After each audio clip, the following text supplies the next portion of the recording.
Sports Edition, where tonight we're looking at soccer and we're focusing on the Guinness FAI Junior Cup final at the Dr. Pat O'Callaghan Sports Complex in Clonmel, where Fairview Rangers meet Waterford Crystal, and also a look back at the Mick Crowe Testimonial that took place in Tom Clifford Park, where a Denis Law selection took on a Mick O'Dwyer selection. And our first port of call is Clonmel. The teams then take to the field for the 74th playing of the Guinness FAI Junior Cup final here at Dr. Pat O'Callaghan Sports Complex in Clonmel. And Fairview Rangers, the holders, in action against Waterford Crystal in this decider on a beautiful afternoon, a bit blustery, but I'm sure the players won't worry about that too much. Niall Butler there just going through shot. He'll be hopeful this afternoon that he won't have too torrid a time from John Colopy. As the players line up now to be introduced to the various dignitaries, you can see a pensive Jimmy Sheehan there, John White, Declan Considine with his back towards us, Joe Hannon, the captain, vastly experienced Joe, and Joe not fazed by this at all. The match officials for this afternoon's game: Noel Eccles, the referee there, and a big Fairview Rangers contingent down for this one. Early stages here, Niall Butler throws in an early opportunity for Crystal. Barry Flynn is there trying to get it away at the back for Fairview Rangers, and it drops to Christy Holleran, and it's over the top from him. An early opportunity for Waterford Crystal, and the Fairview Rangers goal under a little bit of pressure. Fairview then on the attack, Sean Lipper with the throw-in. Here's Declan Considine, tries to get it in on goal, but it's easy in the end for Hearn in the Crystal goal. And he'll restart with a big kick, wind assisted downfield.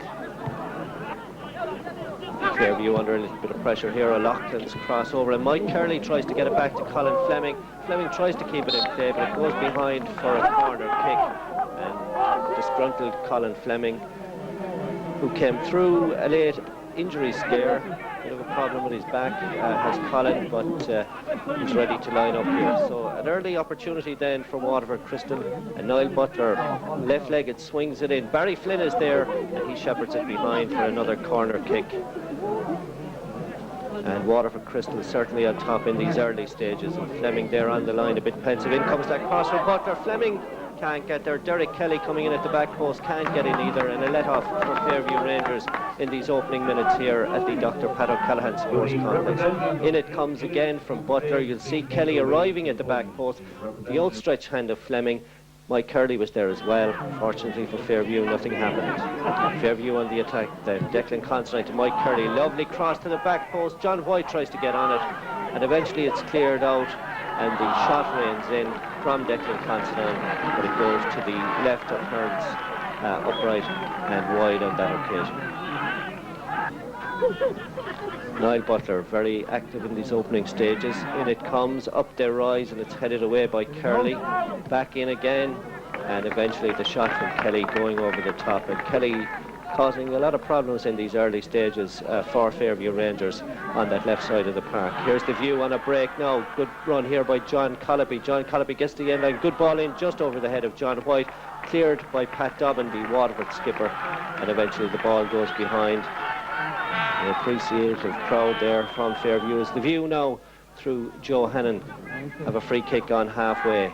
Left-legged, up it comes. A touch-on header there, and it's cleared away. Niall Butler will try to get to it. Jimmy Sheehan gets there first. Back in it comes. John White gets up with the header. No power in it, and it's easy for Derek Hearn, who seems to be the busier of the keepers in this opening half thus far. Free kick then to Waterford Crystal. In it comes, and back there defending John Colopy and John White, and together they get it away, and Waterford Crystal will come forward again. And back there John O'Callaghan under a little bit of pressure now, and eventually the shot rains in and goal from Keith Ridgar, but it's over the top. Ridgar just couldn't get underneath that ball. Here's Hannon again. This seems to be the best spell in the game from Waterford Crystal so far. Ridgar, a cross in. Colin Fleming gets a hand to it, and needed to do so as Derek Kelly arrived in at the back post, and that'll be a corner kick to Waterford Crystal. Derek Kelly coming close on two occasions to getting on the end of a cross from the right. In comes this corner kick, a nice flick on, and there was a great opportunity for Kevin Holleran to open the scoring. Really seemed as if he had directed his header on target, and Fairview might have been a goal in arrears, but as you'll see, across comes the corner, clean header, but he heads it past John Colopy, who was on the back post there. He can't believe it. Joe Hannon with the kick out then. Up to halfway, up they rise. John Colopy tries to get going here, but it's taken away by Derek Galibert for the Waterford side. He moves it forward to Hollern, and a good tackle there by Mike Curley. The crowd urging on Waterford Crystal at this stage. Here's Butler. Butler then into the box. Up there rise. Here's an opportunity for Ridgar. Very slack marking by Fairview. And Ridgar really should have done better with that. So 2 chances inside a couple of minutes for Waterford Crystal. Will they rule those chances? Up their rise, John O'Callaghan. Here's Joe Hannon. Joe Hannon playing a captain's part at the back. John Colopy takes it on. Blistering speed from Colopy down this right side. Manages to continue the movement to Jimmy Sheehan. Sheehan on the ball now. What will he do here? Inside to Colopy. Does well to get there. And a big save by the goalkeeper with his feet. And Fairview's best opportunity to date. And good play by Jimmy Sheehan and John Colopy, foiled by Derek Hearn. Waterford Crystal in midfield, midway through this opening half, trying to break forward. Sean Lipper defending stoutly for Fairview. O'Loughlin comes up on the overlap, but it's broken up, and an opportunity for Fairview to get out of defence here. And eventually it's John O'Callaghan who tries to get it clear. Comes off O'Loughlin, who won a FAI Junior Cup medal with Waterford Bows a couple of seasons back against Munsters Regional. And the Crystal lads win themselves a throw-in down this right side in this opening half. A throw is taken, and an opportunity for Waterford Crystal to build again. Declan Considine is there for Fairview to do a bit of the donkey work, and eventually is cleared away from the back by John Colopy. Jimmy Sheehan putting a bit of pressure on Niall Butler, and Kevin McCarthy moving in as well. Butler back to his goalkeeper, Derek Hearn, and Hearn puts it over halfway, where it's added to by Derek Kelly, but a misunderstanding there in midfield with Ridgar, and it's a throw-in to Fairview Rangers. View throw-in then taken by Mike Curley. Curley to Kevin McCarthy, the former Republic of Ireland Junior International and Opal Player of the Year back in the early 90s. And here's Fairview raiding down the left. A good patch this for Fairview. And Barry Flynn on the ball now. Flynn tries to sweep it in there for Kevin McCarthy. McCarthy gets it across the face of goal. Butler miskicks, and eventually it's cleared away there by Paul Butler at the back. Niall's brother coming to his assistance, but not away yet. Here's Fairview again. John Colopy meets it first on and couldn't really get the direction on it, and it goes outside Derek Hearn's right hand upright. Joe Connolly there in the crowd looking quite apprehensive at this stage, but here's Barry Flynn, and Barry already very influential in this game for the View. He takes this one on now, and that looks like a free kick, manufactured perhaps one might say, by Barry Flynn, who won't be too far away I think at the end of the game when it comes out to handing that man of the match award to somebody. He and Sean Lipper on this one now. So what are they going to do here as the lensman from the Limerick leader Owen South looks on? Flynn then into the near post, not effectively cleared by Paul Butler. The goalkeeper is all at sea. Eventually it's cleared out now, and it'll be a throw-in to Fairview Rangers coming up on 36 minutes in this opening half here. You'll see it again in a game. Nobody was prepared to deal with it. Christy O'Halloran, the man who eventually headed it clear to Paul Butler, who put it out into touch. So Sean Lipper to Barry Flynn. Flynn tries to get it under control. Not very good the first time. What will he do here? He's Jimmy Sheehan to aim it. Sheehan gets ahead to it, a back header. It's gone in for far post. And a superb header from Jimmy Sheehan to give Fairview Rangers the lead, and the crowd are ecstatic with that one. And Jimmy Sheehan gives Fairview Rangers the lead. Look at it here, Flynn and Sheehan's back header, and he just got the deftest of touches, and the keeper saw it very late. John Colopy was making sure at the back post, but an excellent ball from Barry Flynn. Look at that, Jimmy Sheehan. The touch was enough. It was enough to beat the Waterford Crystal goalkeeper, and Fairview Rangers lead by 1-0. Sean Lipper then, the Fairview Rangers left back, into the box to test the keeper again, and on this occasion Hearn has no difficulty in stopping it. And John White there, Fairview Rangers Republic of Ireland Junior International, tried to get on the end of that one. And now Waterford Crystal, a goal in arrears, trying to build here.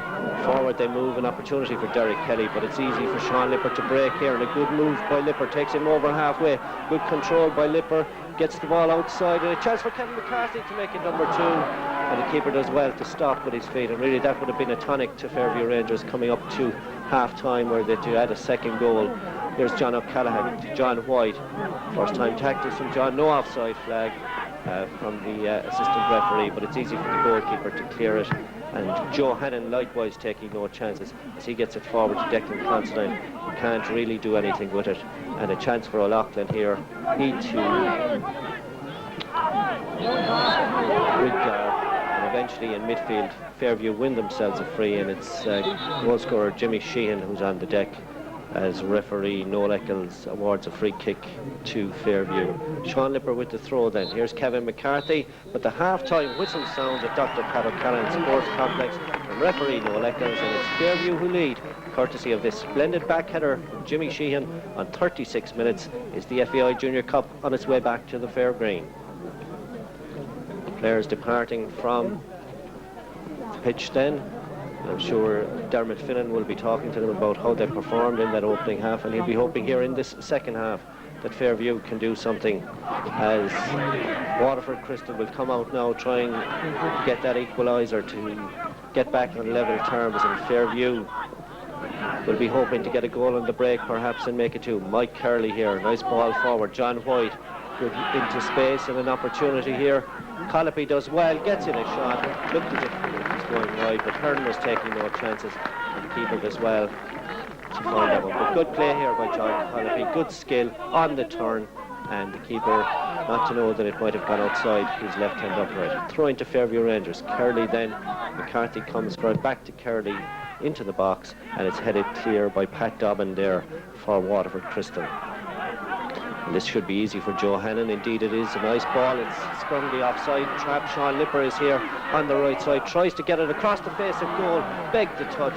Jimmy Sheehan couldn't get there, and Waterford Crystal get an opportunity to clear it at the back, and it's Butler it is who gets it clear, but only to Mike Curley, and Curley there dispossessed, and it'll come for Barry Flynn, and the influential midfielder tries to get something going down the left, where Declan Considine was very effective in the opening half, but on this occasion overplays the ball, and it'll be a throw-in to Waterford Crystal. Kieran O'Hanlon there, Deputy Mayor, and a number of the LDMC officials looking on here at the Dr. Pat O'Callaghan Sports Complex, as Waterford Crystal now try to get it from the back. And here's Ridgar again, and it's taken by Michael Curley.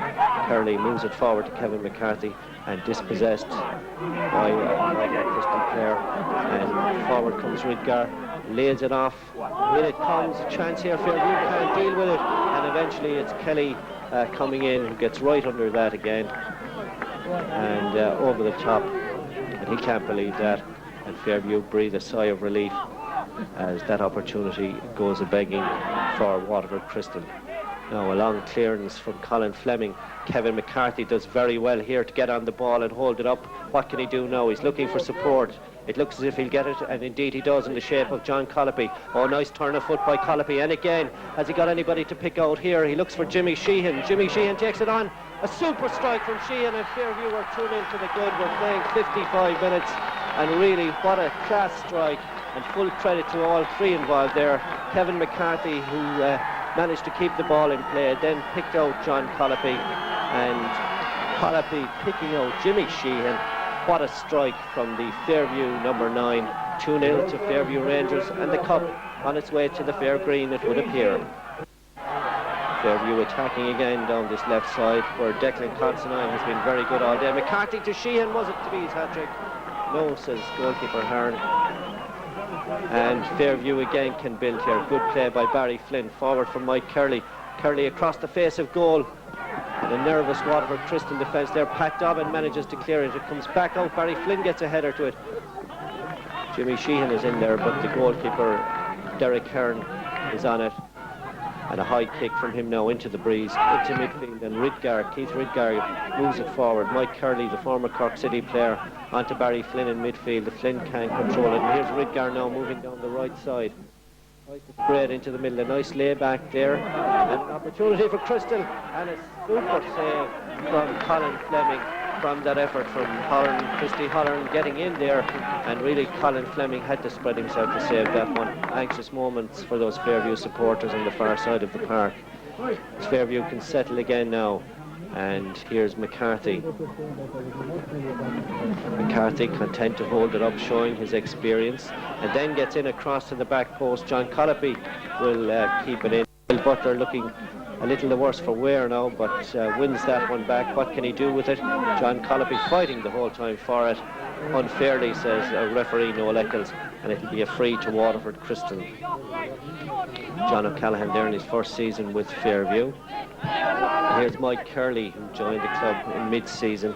Nice ball forward, a back header from Dobbin, and Hearn says, I might be over the line, but the ball isn't. The crowd then witnessing perhaps a back-to-back victory for the first time ever outside of Dublin by an FAI Junior Cup by a non-Dublin side.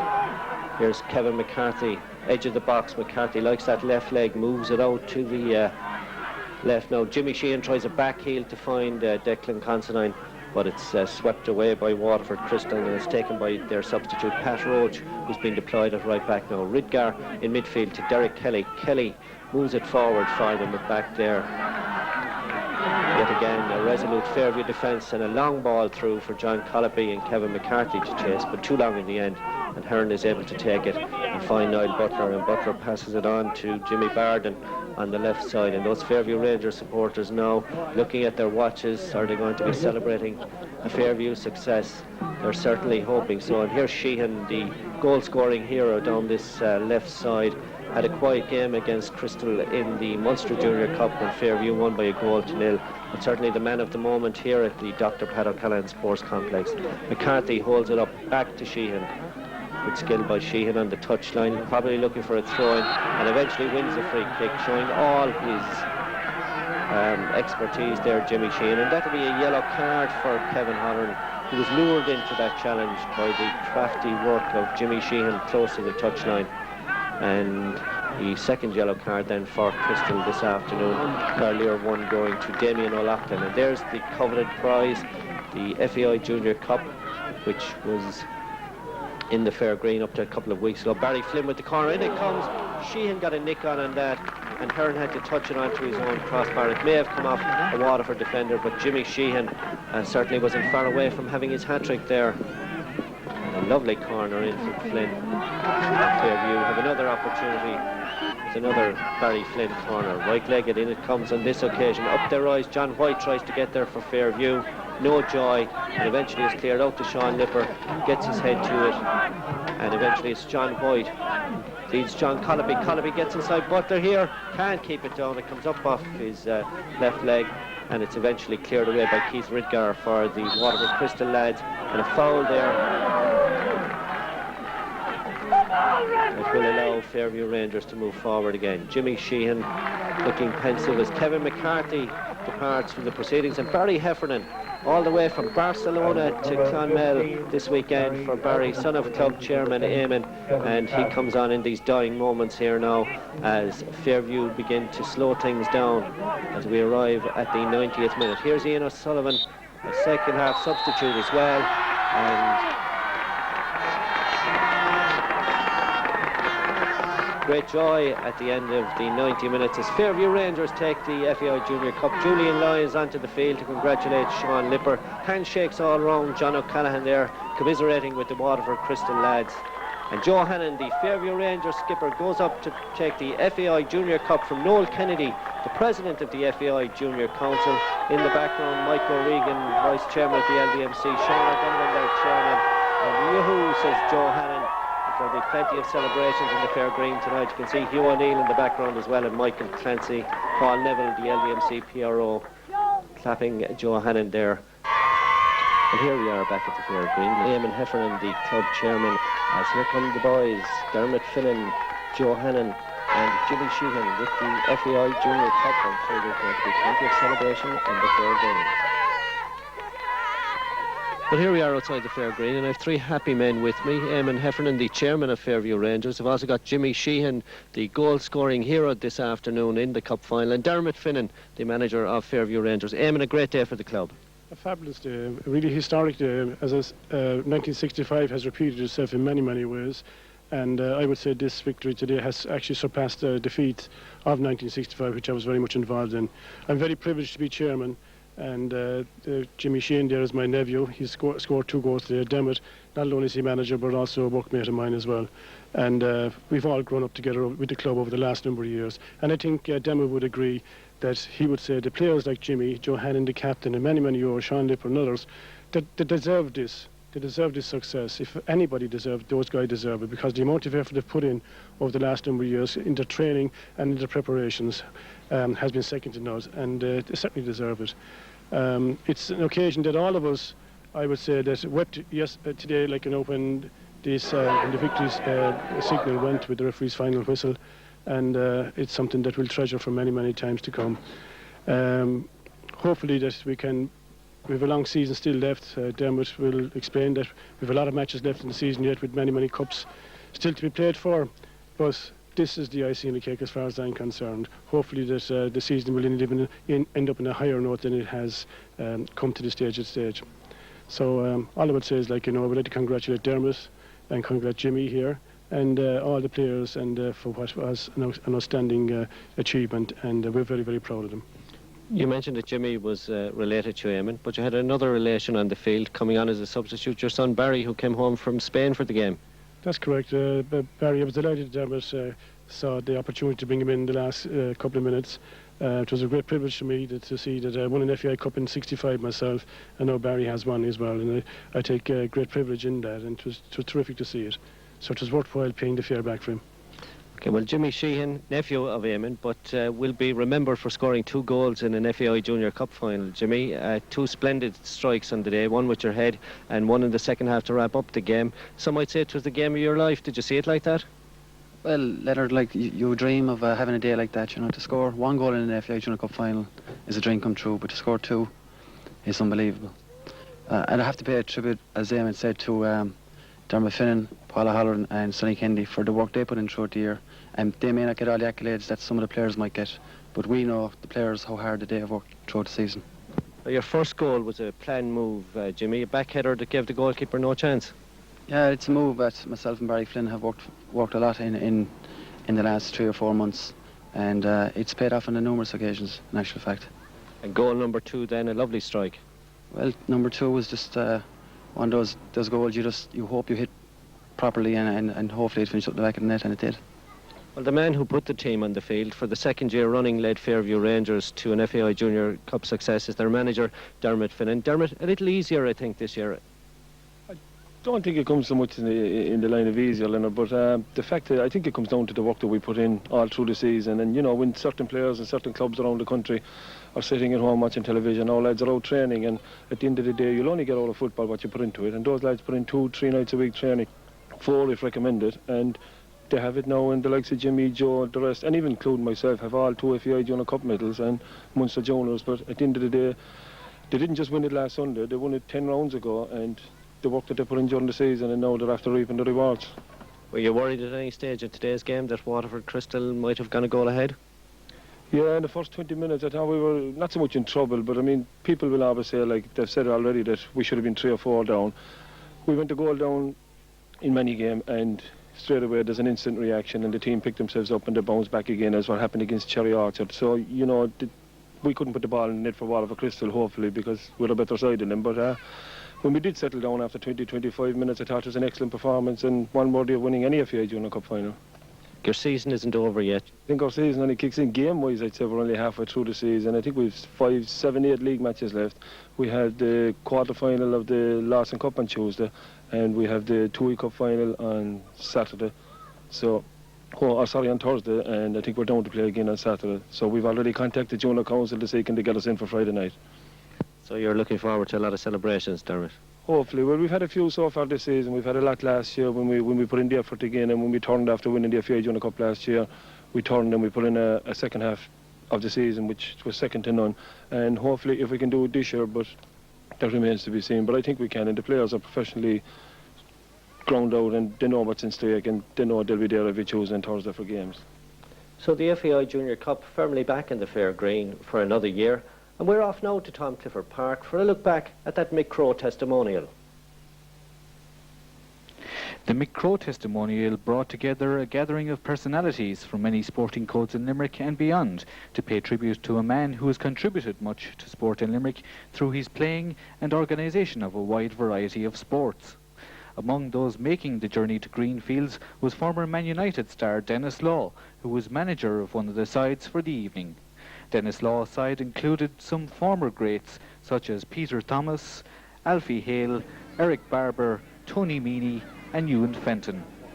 The opposing side was managed by former Kerry manager Mick O'Dwyer and included Tony Ward, Brian Spillane and John Paco Fitzgerald from rugby circles. GAA stars included Bernie and Pat Hartkin and Eamon Grimes. And it's an opportunity now for the Mick O'Dwyer side to move forward. Here's Richie Bennett in midfield. Richie Bennett to Aidan O'Halloran. Aidan O'Halloran to Tony Ward. Tony Ward faced by Finucane. Gets across to the back post. Too high for Jerry Casey. And it's gone behind for a goal kick. You have a lot of friends here paying tribute to you tonight. How do you feel about it? I'm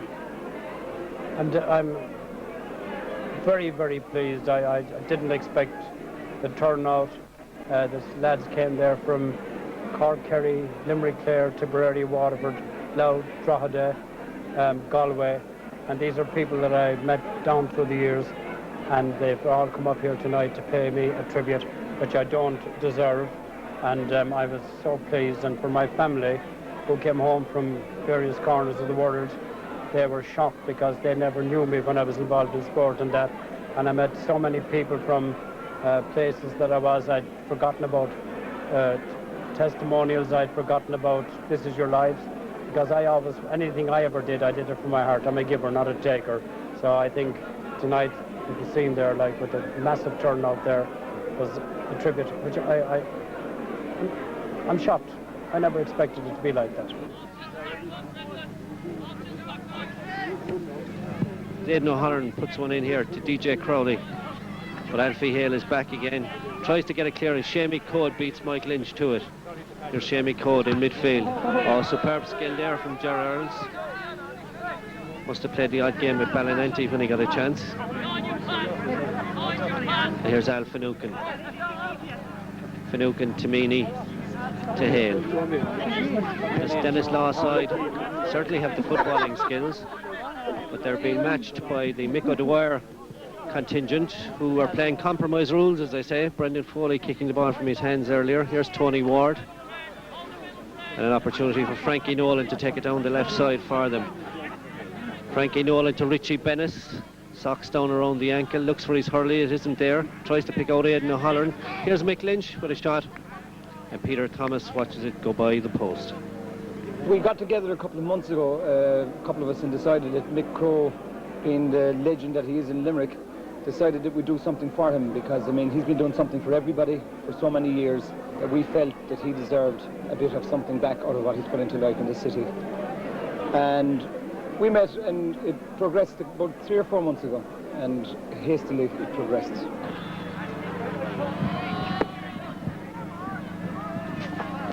Corner kick then comes in from Aidan O'Halloran. Mick O'Donnell gets his fist to it. Out it comes, Sean Foley and Tony Ward in a battle for it there. Gerrards and in from Brian Spillane, and Mick O'Donnell saves it there. I know Mick for a long, long time. I travelled with Mick on the continent. I remember one thing, we were in Germany playing a youth international tournament. We were actually playing with Ballinanty Rovers, and I remember we were having a meal one night as guests of the mayor of the, I think it was Dusseldorf, the mayor of Dusseldorf, as the Burgenmeister, as he was called him, and he made a speech and so on and so forth, and Mick decided to stand up as being our PRO or whatever he was at the time, the doctor he was calling him. So he was our PRO man. He made a speech, and he stood up, and the speech he made was a very funny one, really. He was talking about he'd like to welcome them to Limerick if they ever came back to Limerick, and what he said was, funnily enough, he says, you have a team in Germany called after one of our most famous sons, and we were all kind of wondering what was he going to say or what was he going to come up with, and Mick said, well, it was like this. We had one of our lads in Limerick called Munchin Kelly, and Munchin left home on Christmas and didn't come back for 3 weeks, and when he came back, his father saw him coming in the door, and the first thing he said, Munchin, we're glad you're back. So that's how it transpired. This is Borussia Mönchengladbach. So that's the truth. That's exactly what happened. It's Frank O'Neill. Frank O'Neill forward to Eric Barber. O'Neill looks for it again, but Sean Foley is in the way. Frankie Nolan is in the way. And Frankie Nolan now forward for Mick Lynch. And he goes herring down that left touchline. And unfortunately for him, the ball is in touch at the far side. And the throw is taken quite quickly by Tony Fitzgerald. There's Alfie Hale again. Alfie Hale, Tony Meany on it now. And John Herrick looking as fit as ever. Moves it forward. But here's Aidan O'Halloran. Aidan O'Halloran breaking out. Tony Ward is straight offside. O'Halloran goes in and Thomas tips it onto the crossbar. Splendid shot by Aidan O'Halloran. Splendid save by Peter Thomas. I think that Limerick in its own right is synonymous with sport. Let it be rugby, hurling, Gaelic football, soccer. It's unfair to name a particular sport in the city and county because it's outstanding for all sports. And I think tonight, if you had to run such an occasion, and indeed in any other county in Ireland, I would doubt if you would get the same enthusiasm from all the players, and I doubt if you would get the camaraderie that swelled itself here in Limerick this evening in Tom Clifford Park. I think the location was ideal for it. Everybody was enthusiastic about it, and I think that the fact that the players were coming to a sporting city like Limerick, I think it helped to enhance themselves, and it certainly enhanced their performance. And any of them that I've spoken to since the game, they were delighted to get the opportunity to play a sport in Limerick as they did this evening. And a fitting tribute to Mick Crowe tonight. Well, without doubt, Mick Crowe has contributed a lot to the various sports in Limerick City, and in particular in my case as well, I received an eye injury 19 years ago, and when I retired, the first person to honour me was Mick Crowe, because he did a This Is Your Life series on me when it was quite new to the people in Ireland, or indeed to Limerick. Mick Crowe paid me the honour of doing a This Is Your Life, which I thought very highly of him, and it's all part of my library. Herrick to Shamie Code, tries to spray it to Alfie Hale, and it's taken by Mick Lynch.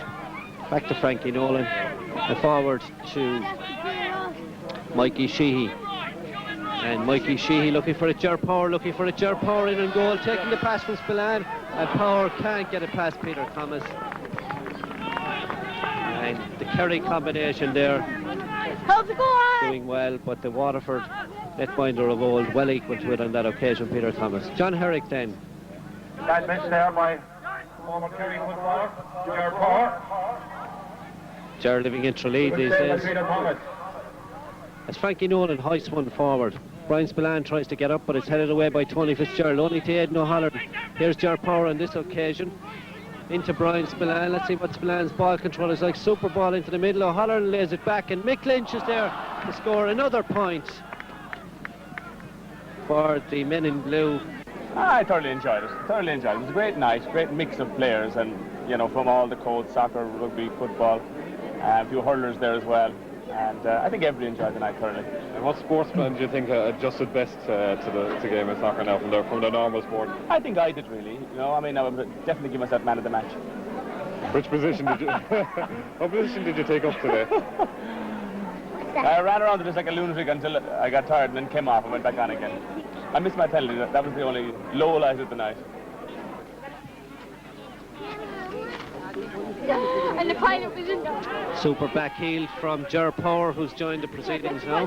Brian Spillane in the box, and Spillane, a footballer with Mona Lean in his playing days, opts to take the point. I think tonight just typifies Limerick sport, really, that it covers all boundaries, and Limerick soccer, football, rugby, people play everything in Limerick, and they support anything, and I think tonight just demonstrated that completely. Just to recap on maybe your own sporting career, can you maybe tell us some of the highlights of your own career? Well, I suppose winning Triple Crown in 1985 was absolutely my highlight. I mean, my first year playing rugby in Far Ireland, winning Triple Crown was great.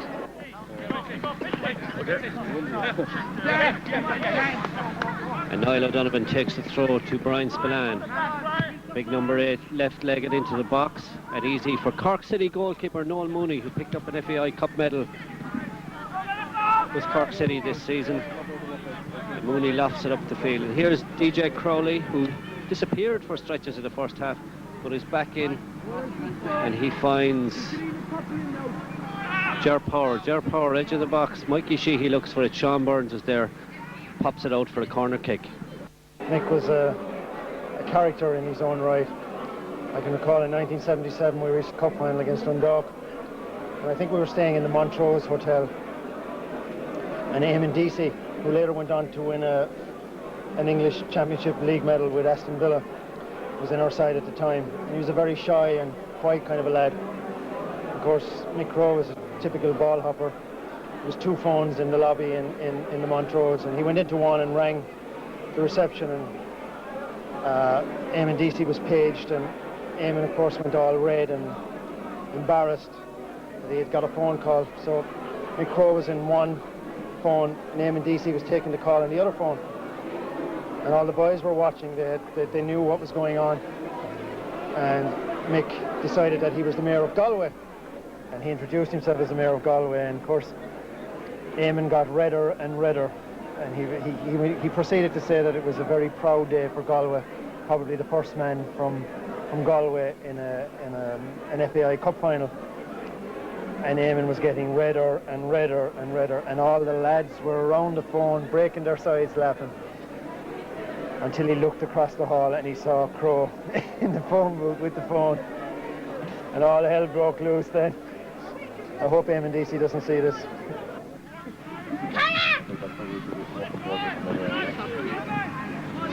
Here's Eamon Deasy. Eamon these days living in Galway. And here's Casey again. Casey to Crowley, men of similar stature.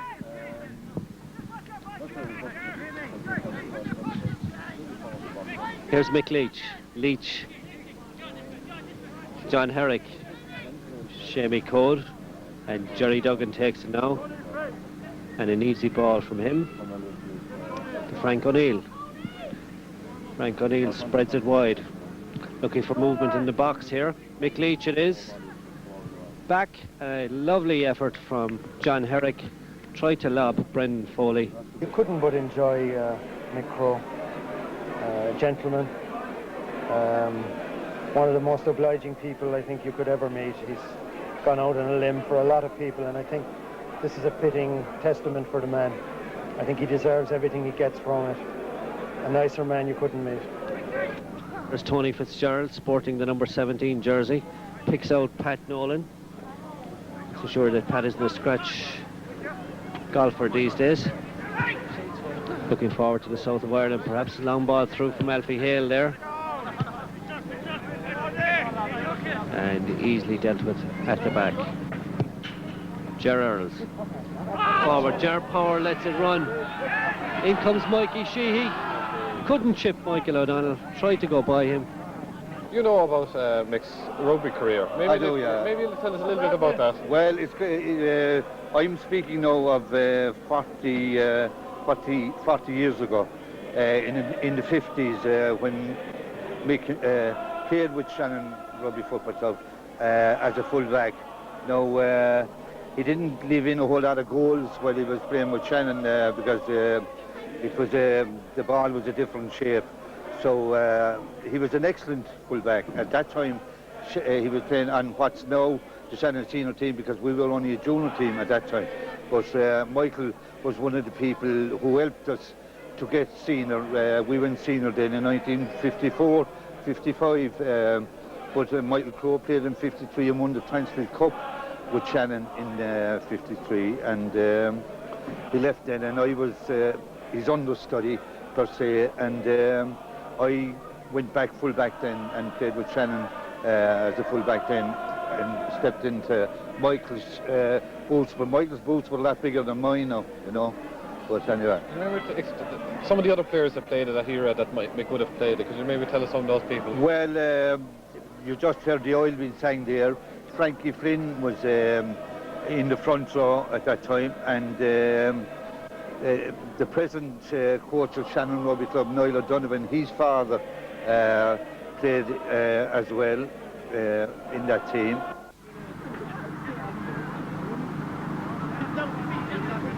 And Denis's assistant coach here tonight is Ewan Fenton, and indeed Ewan has been given the task of looking after the side.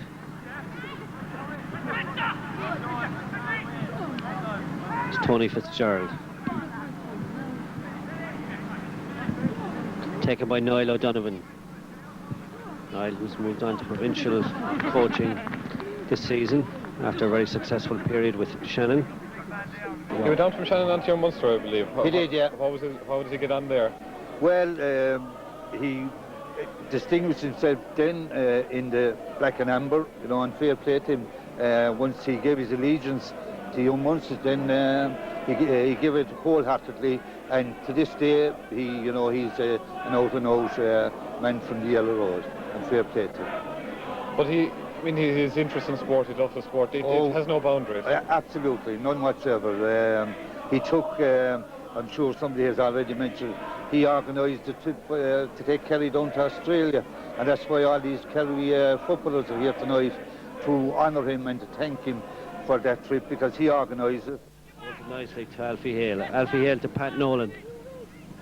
And Nolan gets the call from Peter Thomas and moves the ball back to his netminder. Here's Al Finucane. Finucane to Code, but the move is broken up. And here's Mikey Sheehy. Lobbed to Paddy Cullen once. Is he going to lob it here? Nice back flick for Ger Power. And Power on his left leg drags it wide of Peter Thomas. Known as the original ball hopper, you know, and went on to become a councillor and one of the most popular members of the council ever, I'd say, you know. And it was proved here tonight with the people who turned up to honour him.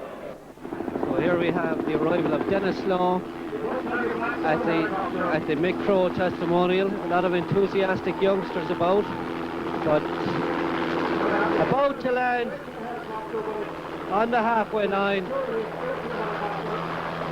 and a big occasion for the people of Limerick to see the European Footballer of the Year from 1964, Denis Law, about to make his way from the helicopter. I'm sure he'll get a tremendous Limerick welcome. Al Finucane trying to keep people back. And now, ladies and gentlemen, I would ask the man whom we honour tonight, the one and only Dr. Michael Crowe, to welcome to Tom Clifford Park the former European Footballer of the Year, Denis Law.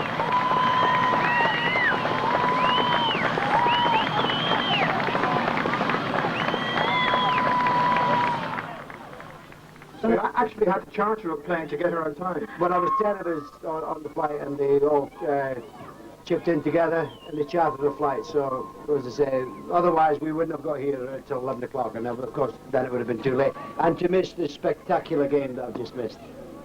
Was it a good game? It was a smashing game, an absolutely smashing game, a great football. Dennis, I know you're no stranger to Limerick. I know I have been here many years ago, when we used to come over after the season finished, and we used to play golf, and it was a lovely part of the world, beautiful. Not as good as Scotland, but nevertheless, not too bad. I know.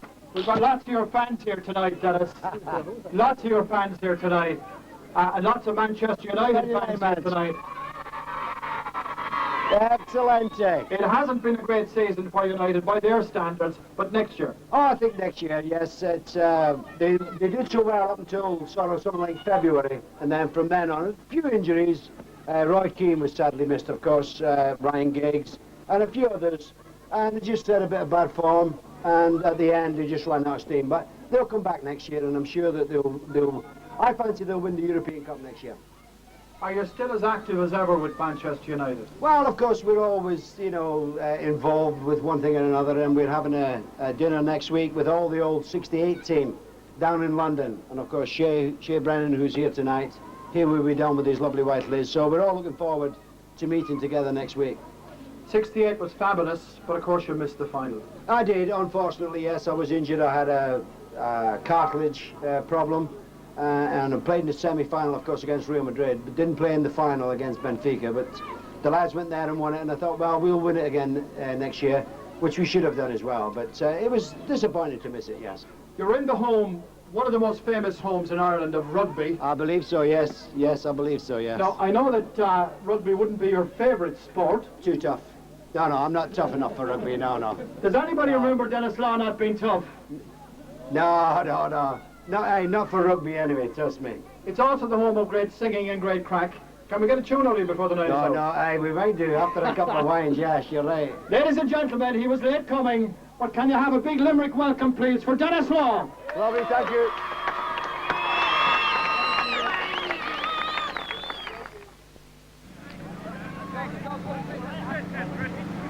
And the throw-in is taken here and lofted into the box.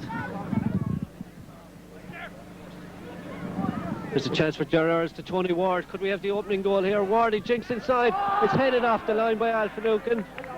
And it's really Mick O'Dwyer's side who looked the more likely to score. Nice through ball, and it's in the net. And here's the goal scorer, Pat Fox. Brendan Foley with the kick out. And here's Frank O'Neill. Frank O'Neill to Shamie Code. Back to O'Neill. Code is screaming for it. Liam O'Donoghue is there. O'Neill shows the ball to him, gets it back to Code. Out to the edge of the box it comes. Chance here and a shot. And a super finish from Eddie Cummins that ties it up at 1-1. Superb movement there. Frank O'Neill to Shamie Code. That comes forward to Eddie Cummins. Eddie Cummins to Mick Leach, who's gone out to the left wing now. Ger Duggan has arrived in the box. Leach plays it to DC. DC, edge of the box. Faced by Leonard Enright. To Cummins, back to DC. No, deft footwork from DC. And an opportunity here at the back. Jerry Duggan it is, and Jerry Duggan gives the lead to the Denis Law 11, and I'm sure the manager, when he arrives, will be very pleased with that. And as you can hear there, Ewan Fenton has graced the park, and he's on the ball now, and he's getting his first touch. I'd say he's looking for Stanley Matthews, but no sign of Sir Stan on this occasion. As Niall O'Donovan comes forward, the former Shannon coach, to Pat Fox, who's looking to see if he can equalise here. DJ Crowley, and the Kerry man has made it 2-all, so it's even Stephen. Is there any particular sport or any sporting moment that really stands out in your memory? There is. In 1975, I coached Ballinanty Rovers minor team, and we went on to win the FAI Minor Cup. Hasn't been one since. It was one once before that, and that was the proudest day of my life, when I had 16 young lads who gave me their all, and I've wound up with 16 friends for life. Our club won the FAI Cup, hasn't been one since, and I have 16 friends. You don't get friends like that. Of course, we can see tonight you have very, very many friends, and you have a very interesting. You have a lot of Kerry friends here as well. Can you tell us your involvement with the Kerry football? Yes, I organised, provided funds for Kerry to go to around the world. Like, you know, we were in Bahrain, Singapore, Australia, New Zealand, Fiji, San Francisco, and I telephoned them one day, and I knew the tour was cancelled. I said I'll provide the money. 7 weeks I provided the money to go around the world, but in fairness to them, they took me with them, and they paid all my expenses, and it's my adopted county. There's a man down there by the name of Dr. Jim Brosnan in Dingle. He was chairman at the time. I never met him in my life, and he looked at me and he said, I trust you. So I delivered the goods, and I'm very pleased. It's my adopted county. What was your first ever sport? What was the first sport you ever took an interest in? Soccer. Soccer was my first sport, and I founded a team called Perryville, and then found another team called Crusaders, and went from there to there, and then I played with Limerick for League of Ireland, and I got a few international caps, then playing and I had a great life, and I played rugby then at nearly all grades, from interprovincial, Munster Senior Cup, and most of my schoolboys days I played with Shannon Juvenile Cup, City Cup, Transfield League. I won a Munster Junior Cup medal when I played with the first senior cup team that ever went out. So I have a leg in every camp. Richmond is another club of mine, so is St Mary's. And any time I would ever be asked to help in any way, I would do the best I could. Right? You have organised a lot of testimonials. You have organised this Your Life event. Do you have your memories from organising those events as well? Oh, there was one great man, the Lord mercy his soul, Peter Hayes, an elderly man, and he'd come into me to my bar and he'd be telling me about his life story. And he started off first to driving a horse and car, delivering oats and barley, and he taught me all about it. So I had this Is Your Life in him. I had the president of the Redemptorist Order come down into my bar and put his 60-year confraternity medal on him, and I was doing This Is Your Life. And I said to him, Peter, can you recall, I said, the first job you had, I said, was with Cantrell's and Charlie Key. That's right. I said, and you had a horse, and the horse's name was Dobbin. That's right, he said. Well, I said, I have Dobbin here for you this evening. And I opened the back door and I brought in the horse team. But it wasn't the horse, you know. And then we had the harness and we had everything else. I do it with humour, but I allow everybody their dignity. I don't laugh at anybody. I'll tell stories against myself, but I'll enjoy everybody. That's my makeup, you know. And I'm very proud tonight. My family are in, as I say. My wife, unfortunately, has multiple sclerosis for a long, long time. And that's the only regret I have, that she's not here this evening, you know, to see the friendship that you have said it, that's there, you know. To me, it's massive, like, you know. Makes me feel great. You were great wit, I believe. Where does, I mean, the sport is everything to you, but fun with the sport and enjoying it, it means so much as well. Oh, it's very important. We had the ball hoppers corner in the Markets Field, and we used to have a guy come in every Sunday, and he had a certain peculiarity. Every time he'd sing, he'd put his hand up to his ear, and he'd start singing. He'd give me the hat. I was president of the ball hoppers corner, and he'd give me the hat. He'd go around and he'd sing, and the judge said, stand up. We knew what he was going to sing, so I go around with the hat. The Sunday he came in with it.